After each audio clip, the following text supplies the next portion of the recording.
खऱ्या योगाचं लक्षण आहे. आणि म्हणून अनासक्त जीवन जगायचं आहे. लहान बाबांनी कमळाच्या फुलासारखं अनासक्त जीवन जगलंय आणि सर्वांवर कृपादृष्टी केली.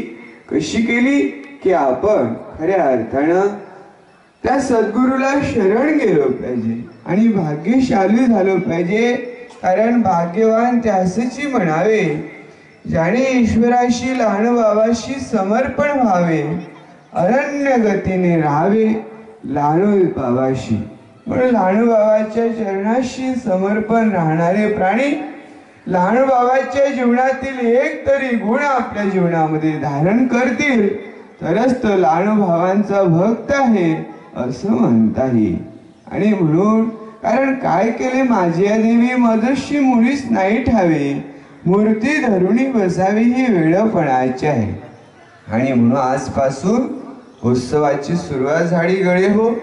आणि हा उत्सव आपल्याला जीवनभर टिकून ठेवायचा आहे. वर्षागाडी 7 दिवस येतो, उत्सव करायचा आहे. गावाघरादाराची स्वच्छता करायची आहे. आपणही आंघोळ करून स्वच्छ होऊन ध्यान करायचं आहे. वर्षभर करायचं आहे.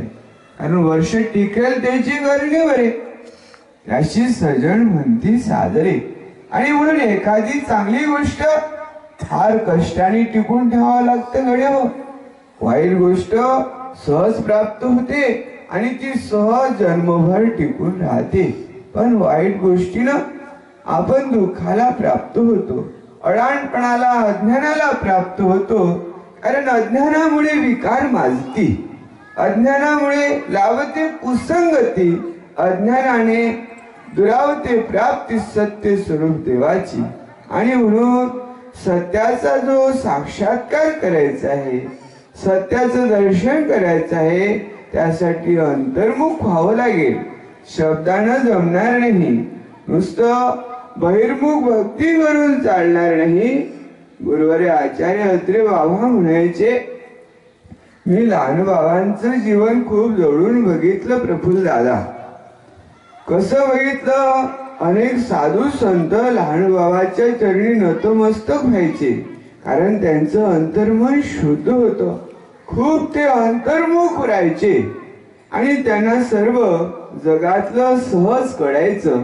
त्यांची दिव्य दृष्टी, दिव्य चक्षु इतके प्रभावित झाले होते कारण ते सहजगत्या सूर्य उपासकही होते.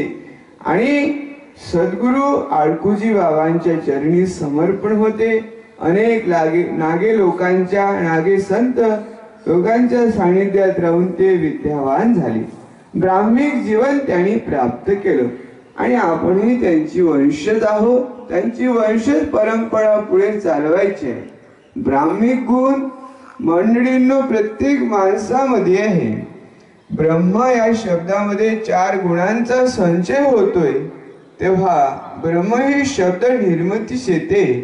ते 4 गुण म्हणजे नेमके अनंत मैत्रीपूर्ण जगामध्ये व्यवहार केला पाहिजे, अनंत करुणावान राहिलं पाहिजे, म्हणजे दुःखी लोकाला तरण्याची भावना असली पाहिजे, अनंत मुदतेमध्ये जीवन जगलं पाहिजे, म्हणजे दुसऱ्याच्या दुःखी होणं, दुसऱ्याच्या सुखी सुखावून जाणं आणि समतेचं जीवन जगणं हे साधू संतांना जमतंय.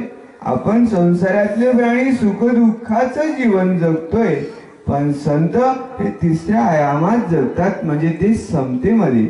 समता ही कृष्ण म्हणे समही ब्रह्म, समता ही ईश्वरीय धर्म, समदर्शी पंडित पूर्ण योगाचे मर्म समत्वाची. आणि जो 4था गुण आहे तो उपेक्षा म्हणजे समता. कृष्ण म्हणे समही ब्रह्म. भगवान कृष्णाने सुद्धा अर्जुनाला सांगताना वर्णन केलं की अरे ब्राह्मिक गुण हा समतेचा असतोय आणि ते आपल्यामध्ये सुद्धा आहे, पण सुषुप्त रूपाने आहे, ते विकसित झाले नाही. त्यासाठी आपल्याला ध्यान करावं लागेल, स्वतःचं चिंतन करावं लागेल. हमें कुछ कमी दिखती हो उसमें हमारा ध्यान लगा कर. आमच्यातील जे कमीपणा आहे ते दूर सारायचं. ध्यान म्हणजे खऱ्या अर्थानं ध्यानावर येणं, चुकीच्या गोष्टीपासून दूर राहणं आणि चांगल्या सवयी जीवनात लावून घेणं, त्या चांगल्या सवयीचा वाढ करणं, जीवनामध्ये आदर्श जीवन जगून समाजाला सुद्धा आदर्शाची प्रेरणा देणं, हे खरं ध्यान आहे. ध्यानाचं लक्ष्य आहे की मनाची निर्मळता, पवित्रता, शुद्धता, मनाची चंचलता ही एकाग्रतेमध्ये परिवर्तन झाली पाहिजे. आणि ती कशाने होईल? ओहम सोहम श्वास से अपने अंतर्दृष्टी निरखना है. हेच काम लहानूबाबांनी केलं, हेच काम आणि साधू संतांनी केलं. आणि ओहम सोहम श्वासाने अंतर्मुखी होतो आणि अंतर्मुखी होऊन स्वतःचं दर्शन करतो, स्वतःचा साक्षात्कार करतोय. स्थिर बसायचंय मंडळीनं. सर्व ध्यान श्वासावर. श्वास सत्य है. जन्मताच आपल्याला निसर्गाने सत्य प्रदान केलं आहे. श्वास आहे म्हणून जीवन आहे. श्वास गेला की या माणसाच्या देहाला कोणी विचारत नाही. त्याला मसनघाटात नेऊन जाळल्या जाते किंवा गाळल्या जाते, याचा काही अर्थ राहत नाही. आणि जोपर्यंत प्राणात प्राण आहे, त्या लहानूबाबाचा श्वास जीवनी आहे, तोपर्यंत आपल्यासाठी जग सत्य आहे, संत सत्य आहे. या सत्याची उपासना माणसाला करायची आहे. हे अजपाजप आहे. जपाचं शिकरे बरं. जपाचा राजा आहे. ज्यानं निष्ठा ठेवली आहे, श्वासावर श्रद्धा ठेवली आहे, तो माणूस संयमी पुरुष होतोय, पुरुषार्थी पुरुष होतोय, त्यागी ब्रह्मचारी धर्मचारी पुरुष होतोय. स्थिर बसा, सावधान, प्रत्येक श्वासाप्रती सावधान. एका एका क्षणाला काही कर्म सुधारले, वाची कर्म सुधार. अरे मन के कर्म सुधार ले, यही भक्ति का सार, यही धर्म का सार. या मनांच्या कर्मांना सुधारण्याची अचूक गुरु किल्ली आहे हे श्वास.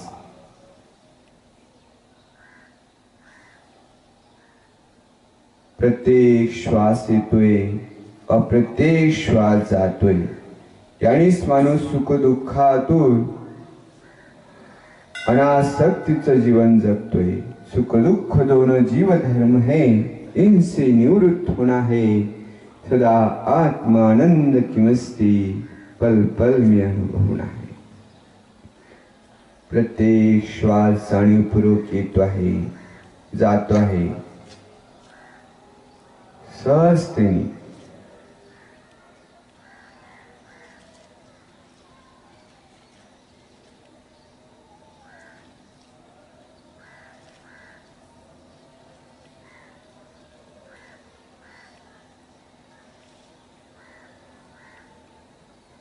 आणि सर्वांनी गुरुदेवानी लहानूबाबांनी तुम्हा मला सत्याची उपासना करण्याची, जीवनभर सत्याची उपासना